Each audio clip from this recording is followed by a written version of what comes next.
GST. So GST, this week, there's been a bit of a stoush between Amazon and the Federal Treasury, Scott Morrison particularly, and it's all part and parcel of the new tax laws that are coming into effect on July the 1st. So currently, what happens with regards to imports coming into Australia is that anything below $1,000 in value is not subject to GST. Now, what that's meant is you could order products from places like Amazon.com and import them into Australia and not be liable for the GST. So things like, for instance, Alibaba, AliExpress, things like that, were very, very cool because you could import products from China and not pay any GST on them, making them very, very cheap as products for us, the consumer, all right? Now, what's happened, of course, is there's been an explosion of online sales in Australia. And as a result of that, the Australian government has said that we're losing a shitload of money when we do this. So what we're going to do from July the 1st is we're going to scrap that, and any imports at all coming into Australia are going to be subject to that GST. All right, so there'll be GST payable on top of them. Now, why that's created a problem for Amazon is because Amazon.com was the 10th most trafficked website for e-commerce sales in Australia. And for a long, long time, people would just simply order from Amazon.com and get things sent to them here in Australia.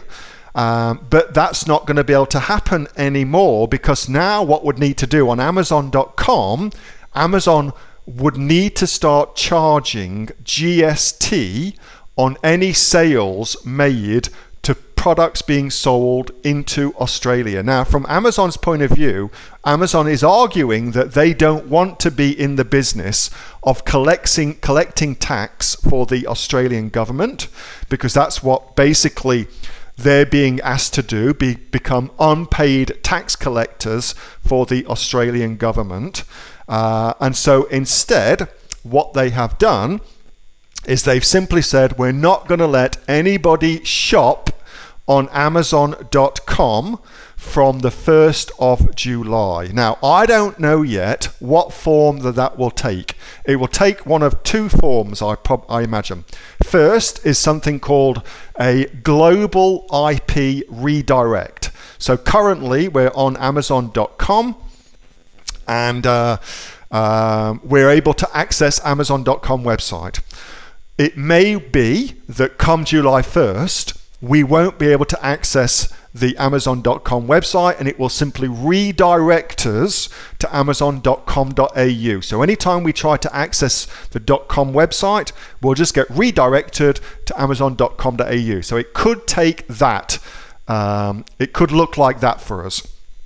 Or it could be that we will be able to go to Amazon.com, but the second we try and add something to cart, to buy something, it will say you cannot buy this product in this country or something to that effect, and will redirect us to the Amazon.com website in that respect. So it will take one of those two different options.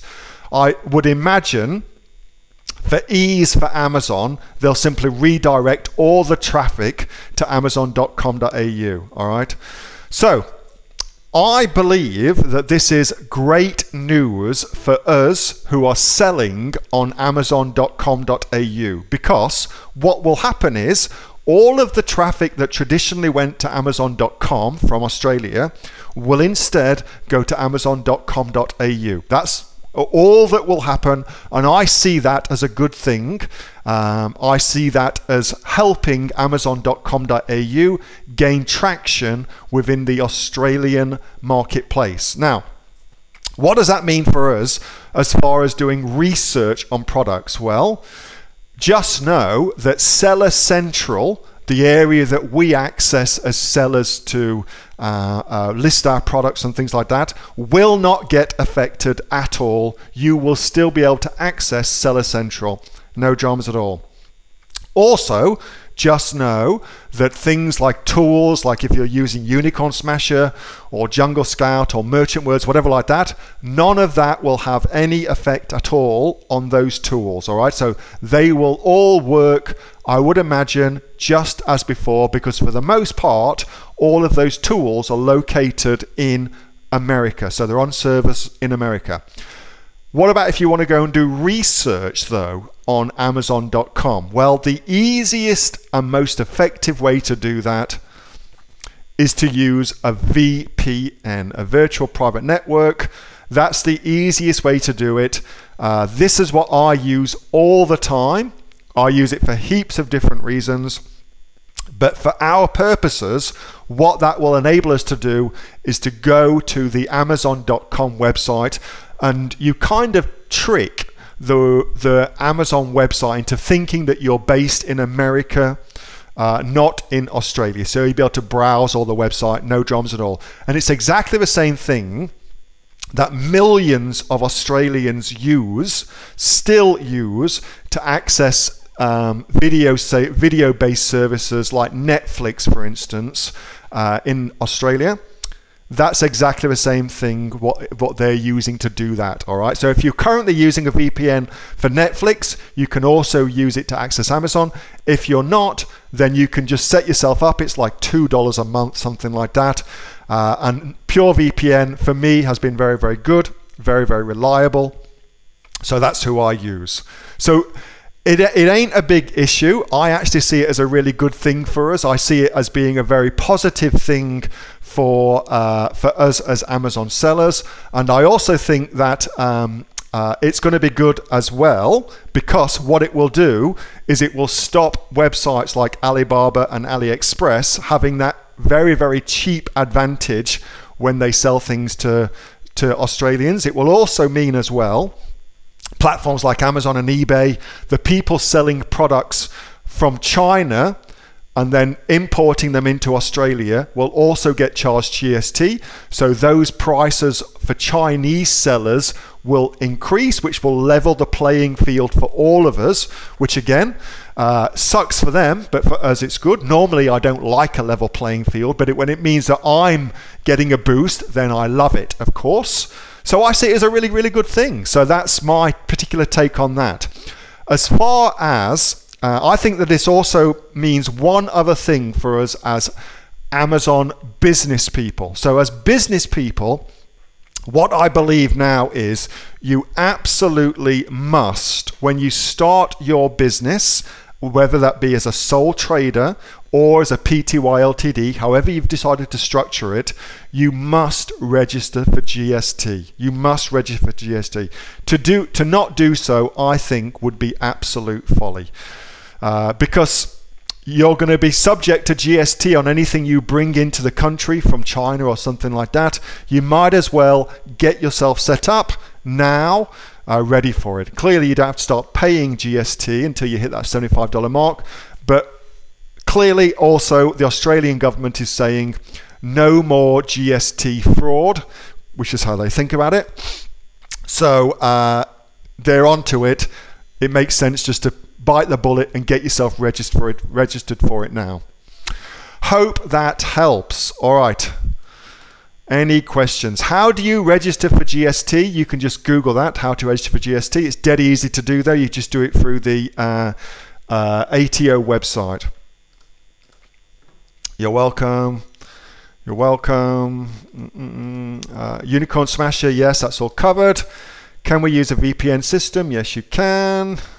But we won't be able to research the best-selling products in the USA. Okay, cool. So Rohan has got a very, very good point here. Rohan says we won't be able to research the best products in the USA.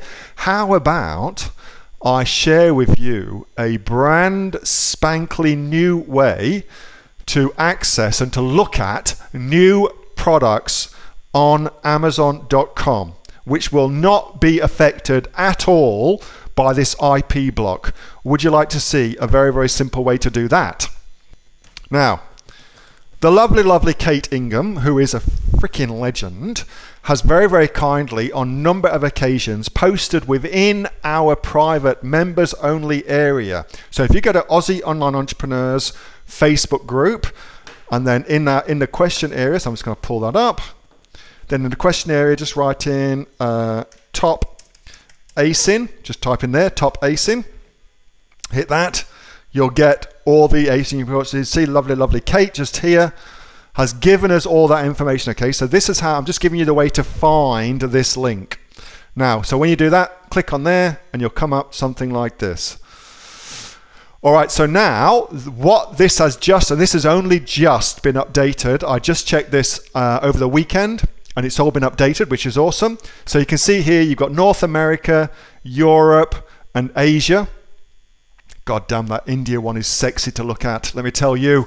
But let's just start with Amazon.com, just because that's the easiest. So here, you've now got the top new ASINs, which is the brand new thing I was just telling you about. So this report contains the top new ASINs in a category by sales velocity. So these are new products that are launching on Amazon and instantly getting traction on Amazon.com. Now, if that doesn't give you a little bit of a fuzzy, tingly feeling in your loins, I don't know what will.